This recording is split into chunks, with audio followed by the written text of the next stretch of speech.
काल बोललो आहे आणि काल मी चर्चा निश्चितपणे केलेली आहे. खरं म्हणजे मराठा समाजाला आरक्षण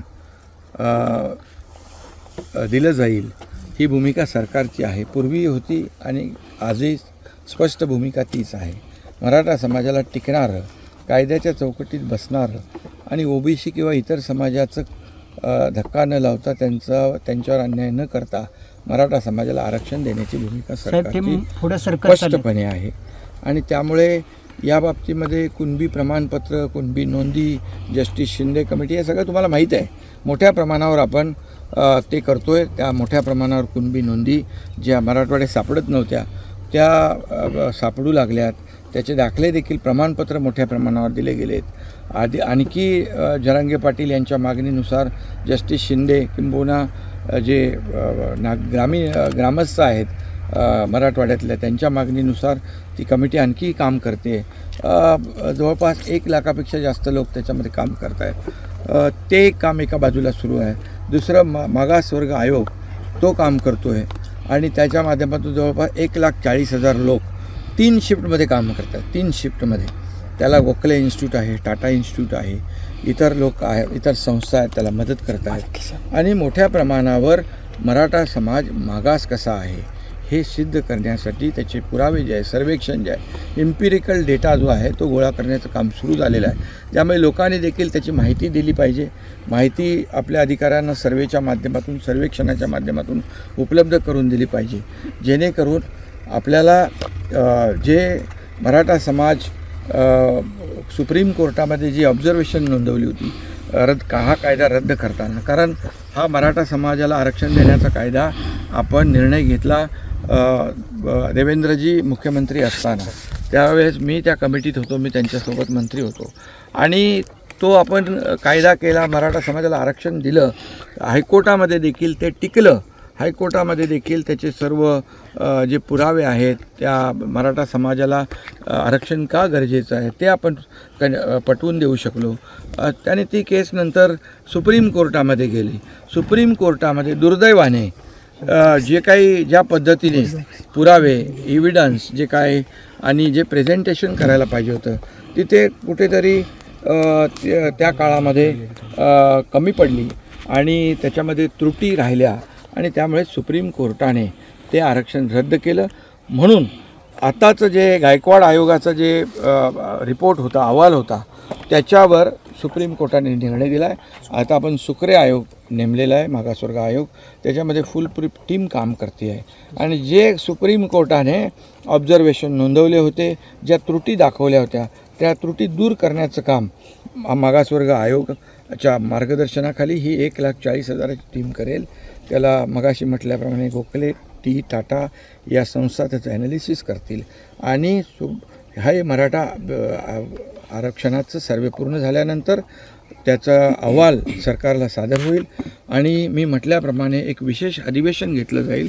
अधिवेशनामध्ये मराठा समाजाच्या आरक्षणाच्याबद्दल निर्णय घेतला जाईल आणि मराठा समाजाला आरक्षण दिलं जाईल आणि ते टिकणारं, कायद्याच्या चौकटीत बसणारं.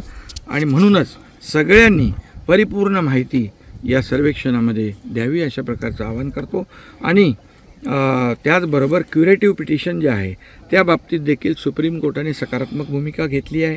त्या बाबतीत देखील सुदैवाने एक विंडो तयार झालेली आहे आणि एक्सेप्शनल आणि एक्स्ट्राऑर्डिनरी सर्कमस्टन्समध्ये राज्याला जो अधिकार दिलेला आहे त्या अधिकाराचा वापर करून आपण या मराठा समाजाला आरक्षण देण्याचा निर्णय घेणार आहोत.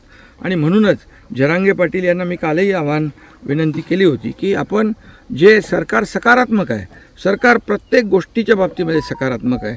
आज ओबीसी प्रमाणे आपण त्यांना सुविधा देतो आहे, सारथीच्या माध्यमातून त्यांना सुविधा देतो आहे, अण्णासाहेब पाटील आर्थिक विकास महामंडळाच्या माध्यमातून सुविधा देतो आहे, हॉस्टेल आपण त्यांना दिलेले आहेत, हॉस्टेल जिकडे नाहीत तिकडे त्यांना आपण निर्वाह भत्ता देतो आहे.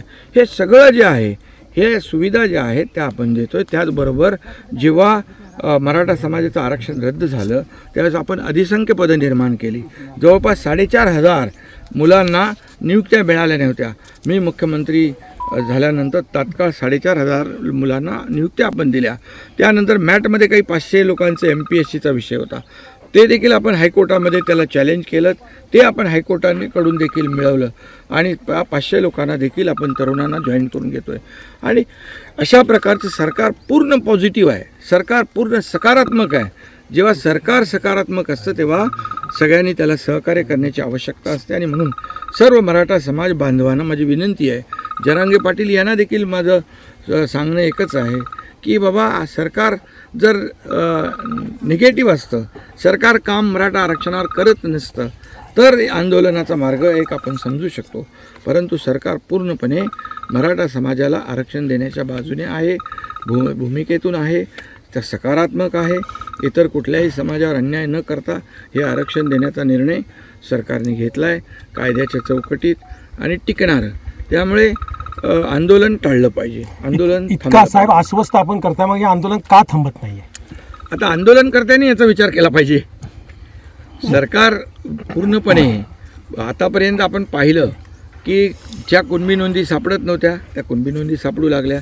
अगदी निजामकालीन उर्दू, फारसी, मोडी लिपीतले सर्व एक्सपर्ट आपण त्यांना जोडून दिले. निजामकालीन काही रेकॉर्ड जे आहे हैदराबादमध्ये आहे, तेलंगणामध्ये आहे, त्या सरकारचे आपलं बोलणं सुरू आहे, तिथेही काही कागदपत्रं आहेत, त्याच्यातून देखील मोठ्या प्रमाणावर पुरावे मिळू शकतात. आणि म्हणून ते काम देखील आम्ही सुरू ठेवलेलं आहे.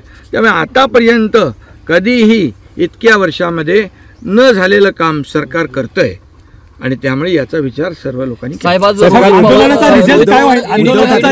अंतिम रिझल्ट काय असेल, अंदाज काय वाटतो तुम्हाला मुख्यमंत्री म्हणून? त्यांनी समंजसपणाची भूमिका घेतली पाहिजे, सरकारला सहकार्य केलं पाहिजे. कारण सरकार हे ऐकणारं सरकार आहे, सर्वसामान्यांच्या व्यथा जाणणारं सरकार आहे. म्हणून तर एवढं मोठं काम झालं आहे. आज आपण कुणबी नोंदी पाहिल्या, त्याचे आकडे पाहिले, त्याचा आपल्याला अंदाज येईल. आज आपण 1,40,000 लोक आपण या कामावर मागासवर्ग आयोगाच्या सर्वेक्षणावर लावलेत. प्रत्येक जिल्हा लेवलला आपण विशेष कक्ष स्थापन केला आहे. सगळं डे नाईट सगळ्यांच्या सुट्या आम्ही रद्द केलेल्या आहेत. पूर्णपणे सगळी टीम कामाला लागली आहे. डे नाईट काम लागले आहे, 24/7 काम करत आहे आपलं सरकार.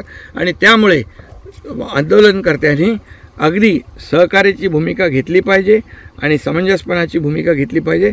आणि सरकारकडून तुम्ही काही सूचना करू शकता, सरकारकडून बाबा हे आपण हे असं केलं पाहिजे, सूचना करा. सरकार ऐकणारं सरकार आहे. हे सरकार लोकांचं आहे, सर्वसामान्यांचं आहे.